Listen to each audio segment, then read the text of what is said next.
Assalamualaikum warahmatullahi wabarakatuh. Waalaikumsalam warahmatullahi wabarakatuh. Mari kita mulai. Bismillahirrahmanirrahim. Ada pertanyaan dari brosur? Brosur halaman 7, hadis yang di tengah. An Jabir bin Abdullah qala sami'tu Rasulullah sallallahu alaihi wasallam yaqul afdhalul dzikri la ilaha illallah wa afdhalud du'ai alhamdulillah. Rawahu Ibnu Majah. Dari Jabir bin Abdullah, ia berkata, aku mendengar Rasulullah sallallahu alaihi wasallam bersabda, zikir yang paling utama adalah ucapan la ilaha illallah, tidak ada Tuhan selain Allah, dan doa yang paling utama adalah alhamdulillah pada surat Al-Fatihah. Ini mohon dijelaskan. Nah, sudah jelas, no? Ya, afdhalul dzikri la ilaha illallah. Kemudian afdhalud doa yang paling utama adalah alhamdulillah, yaitu Al-Fatihah dalam arti salat. Ya, Al-Fatihah yang dibaca dalam salat itu sebaik-baik doa. Karena dalam bacaan Al-Fatihah yang kita baca di waktu salat itu ada jawaban dari Allah. Idza qala al-'abdu alhamdulillah qala Allah hamidani abdi. Kalau hambaku mengucap alhamdulillah, maka dijawab oleh Allah, hambaku sedang memujiku. Wa idza qala al-'abdu ar-rahmanir rahim qala Allah asna alayya abdi. Jika hambaku mengucap ar-rahmanir rahim, dijawab oleh Allah, asna alayya abdi, hambaku sedang menyanjungku. Wa idza qala al-'abdu maliki yaumiddin, maka akan dijawab oleh Allah, majjadani abdi, hambaku sedang mengagungkanku, dan seterusnya. Maka sebaik-baik doa adalah alhamdulillah, maksudnya bacaan Al-Fatihah dalam sholat itu sebaik-baik doa.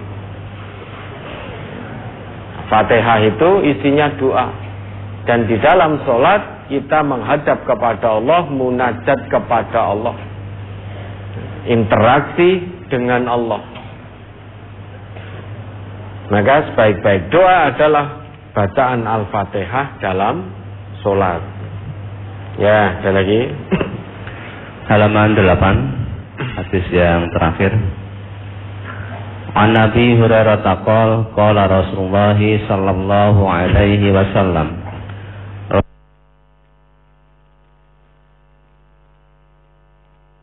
la ilaha illallah wallahu akbar ahabbu ilayya mimma tala'at alaihi syamsu. Rawahu Muslim.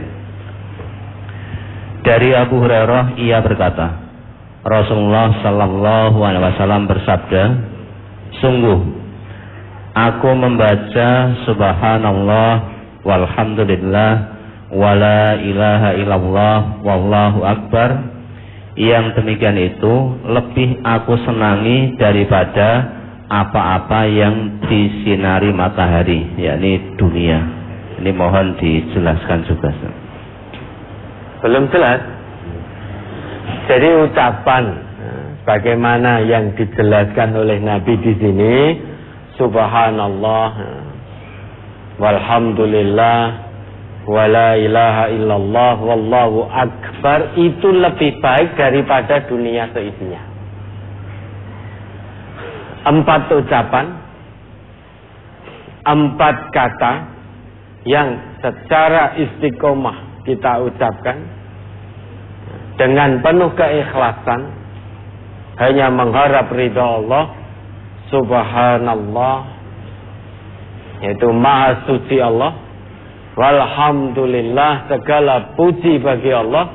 Wala ilaha illallah, tiada Tuhan selain Allah. wallahu akbar, Allah maha besar, itu lebih baik daripada dunia seisinya. Namun tidak hanya ucapan saja. Kalau hanya ucapan saja, ingat ya, yang namanya iman itu bukan hanya sebatas pengakuan di lisan. Kita mengesahkan Allah, mengucapkan kalimat tauhid bukan hanya sebatas pengakuan di lisan. Karena yang namanya iman itu takrirum bil lisan, pengakuan dengan lisan, tasdiqum bil qalbi, pembenaran dengan hati, kemudian wa amalun bil jawarih, dibuktikan dengan perbuatan. Itulah keimanan. Maka selain ucapan di lisan, ini yang menjadi kalimat-kalimat thayyibah yang membasahi bibir kita, membasahi lisan kita, maka apa yang kita ucapkan buktikan dengan perbuatan. Kalau betul-betul memahasucikan Allah, buktikan dengan perbuatan, jangan hanya di lisan saja. Kalau betul-betul memuji Allah, buktikan dengan perbuatan. Mentauhidkan Allah, buktikan dengan perbuatan. Kalau mengatakan Allahu Akbar, itu juga dibuktikan dengan perbuatan, bahwa yang maha besar itu Allah, tidak ada yang lebih besar daripada Allah. Jadi bukan hanya sebatas pengakuan di lisan, harus dibuktikan. Berapa banyak orang yang mengucapkan kata-kata ini namun masih kalah dengan urusan dunianya. Kepentingan Allah, urusan akhirat masih kalah dengan kepentingan dunianya. Berapa banyak orang yang sudah mengucapkan kata-kata ini, takutnya kepada Allah, ada apa? Takutnya kepada manusia itu melebihi daripada takutnya kepada Allah. Takutnya kepada pimpinan tempat dia bekerja melebihi takutnya kepada Allah. Takutnya kepada bosnya melebihi takutnya kepada Allah. Padahal setiap saat juga mengucap kata-kata ini. Maka yang namanya iman itu pengakuan di lisan, pembenaran dalam hati, kemudian pembuktian atau dibuktikan dengan perbuatan. Kalau ternyata ketakutan kita kepada manusia melebihi ketakutan kepada Allah, berarti apa yang kita ucapkan, apa yang kita ikrarkan belum berfungsi. Sedangkan Allah tegaskan dengan sangat tegas, fala takhshawhum wakhshawni. Janganlah kamu takut pada mereka, yaitu manusia. Takut itu hanya kepadaku. Al-yauma ya'isal ladzina kafaru min dinikum fala takhshawhum wakhshawni. Kata Allah begitu. Pada hari ini orang-orang kafir telah berputus asa untuk mengalahkan agamamu, yaitu Islam. Oleh karena itu, fala takhshawhum wakhshawni. Jangan kamu takut pada mereka. Jangan kamu takut pada manusia. Takutlah kepadaku. Ini juga termasuk kita. Mungkin ketakutan kita kepada manusia melebihi ketakutan kita kepada Allah. Padahal setiap saat lisan kita basah dengan kalimat-kalimat thayyibah. Subhanallah walhamdulillah wala ilaha illallah wallahu akbar. Tetapi mau mengamalkan Quran Sunnah saja takut. Takut kenapa? Takut dirasani masyarakat, takut dikucilkan masyarakat, takut diusir dari kampung halaman, Ya. Takut diusir oleh mertuanya, takut diusir oleh orang tuanya. Jadi serba ketakutan untuk mengamalkan Quran Sunnah. Lebih takut pada manusia daripada takut kepada Allah. Terus apa fungsinya pengakuan iman kita? Apa fungsinya kalimat-kalimat thayyibah yang senantiasa membasahi lisan kalau ternyata tidak berani untuk membuktikan? Padahal orang yang mau membuktikan keimanan, mengamalkan keimanannya kepada Allah dengan benar, tidak mungkin tanpa diuji oleh Allah. Ahasiban nas ayyutraku ayyaqulu amanna wa hum la yuftanun walaqad fatanna alladziina min qablihim fala ya'lamanna Allahu alladziina shadaqu wa la ya'lamannal kadhibin. Ya, dalam Quran surat Al-Ankabut ayat 2 dan 3 itu, apakah manusia itu mengira mereka akan dibiarkan untuk mengaku beriman tanpa Allah uji? Dari ayat ini kita bisa mengambil ibrah. Saat ada manusia menyatakan, mengikrarkan keimanannya, maka siap-siap untuk mendapatkan ujian dari Allah.